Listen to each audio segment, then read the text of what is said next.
High, অবসরের কাজে আমি বর্ণালী। আজকে বানাবো ফুলকপি সিঙ্গারা। এর জন্য নিয়ে নিয়েছি ময়দা,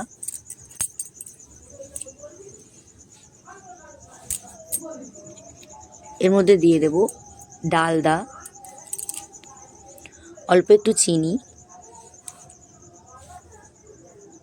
পরিমাণ মতো নুন।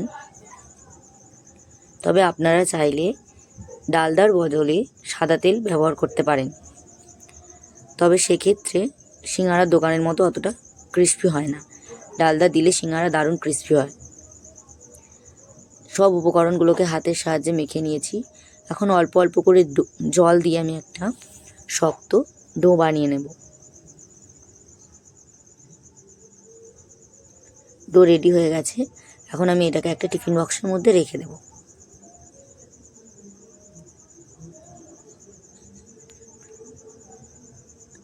এখন আমি কড়াইতে অল্প কিছু মেথি শুকনো খোলায় ভেজে গুঁড়ো করে নেব। এই যে মেথিটা ভাজা হয়ে গেছে, লাল লাল হয়ে গেছে, তুলে রাখবো। এরপর কড়াইতে দিয়ে দেব 2 থেকে 3 চামচ সাদা তেল। তেলের মধ্যে ফোড়ন দিয়ে দেব শুকনো লঙ্কা, 5 ফোড়ন। এর মধ্যে দিয়ে দেব ছোট ছোট করে কেটে রাখা আলু।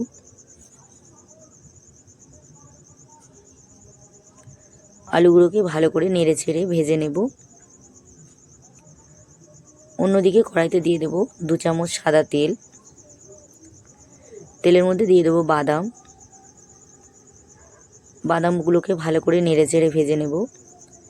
বাদামগুলো এখন ফাটতে শুরু করেছে। এই যে বাদামের মুখগুলো ফেটে গেছে, বাদাম ভাজা হয়ে গেছে, তার মানে আমি এগুলোকে তুলে রাখবো। আলুগুলো বেশ কিছুক্ষণ নেড়ে ছেড়ে এর মধ্যে দিয়ে দেবো ফুলকপি। ছোট ছোট করে কেটে রেখেছিলাম আমি ফুলকপিগুলোকে। এর মধ্যে দিয়ে দেবো অল্প একটু মটরশুঁটি। সব সবজিগুলোকে আবারও বেশ কিছুক্ষণ নেড়ে চেড়ে ভেজে নেব। এরপর দিয়ে দেব আদা বাটা, পরিমাণ মতো হলুদ গুঁড়ো। আবারও বেশ কিছুক্ষণ মশলা এবং সবজি নেড়ে নেব। এই যে সবজিগুলো ভাজা হয়ে গেছে, মশলাও ভাজা হয়ে গেছে। এখন দিয়ে দেবো পরিমাণ মতো নুন।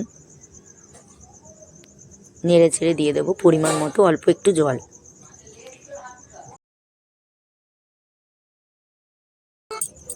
যেহেতু এখন সিঙ্গারার তরকারি তৈরি করছি, সেহেতু একটু শুকনো শুকনো হবে। ঢাকনা বন্ধ করে বেশ কিছুক্ষণ সেদ্ধ করে নেব। সবজি সেদ্ধ হয়ে গেছে প্রায়। এখন আমি এর মধ্যে দিয়ে দেবো কুচনো কাঁচা লঙ্কা, ধনে পাতা কুচি, ভেজে রাখা বাদাম।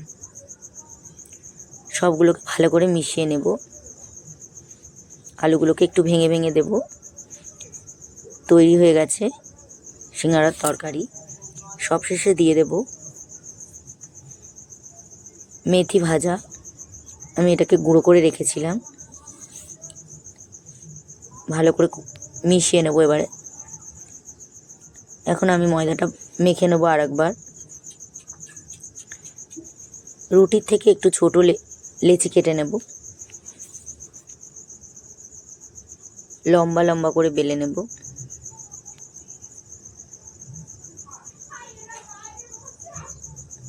মাঝখান থেকে একটা ছুরির সাহায্যে কেটে নেব।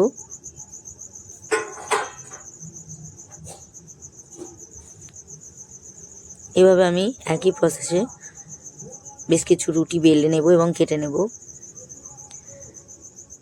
রুটিটাকে ঘুরিয়ে নিয়ে এই যে অর্ধেক চাঁদের মতো হয়েছে।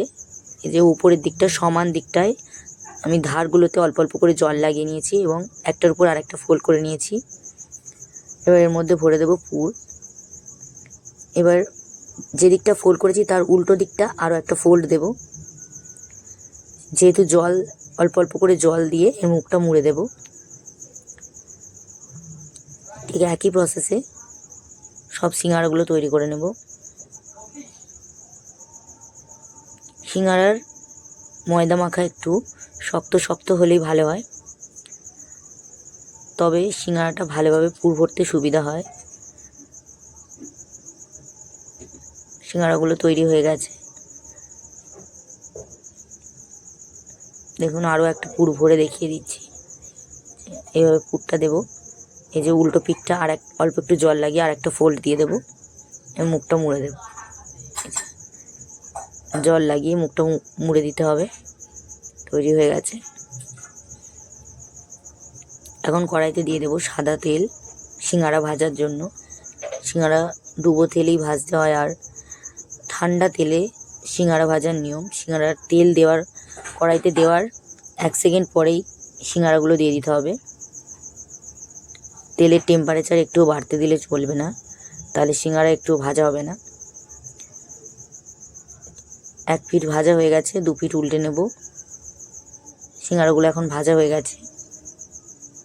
যদিও আরও কিছু সিঙ্গাড়া আমার ভাজা বাকি আছে, সিঙ্গাড়ার তেলটা আবারও ঠান্ডা করে নিয়ে প্রথমের মতো একই প্রসেস ইউজ করে বাকি সিঙ্গাড়াগুলো ভেজে নেব।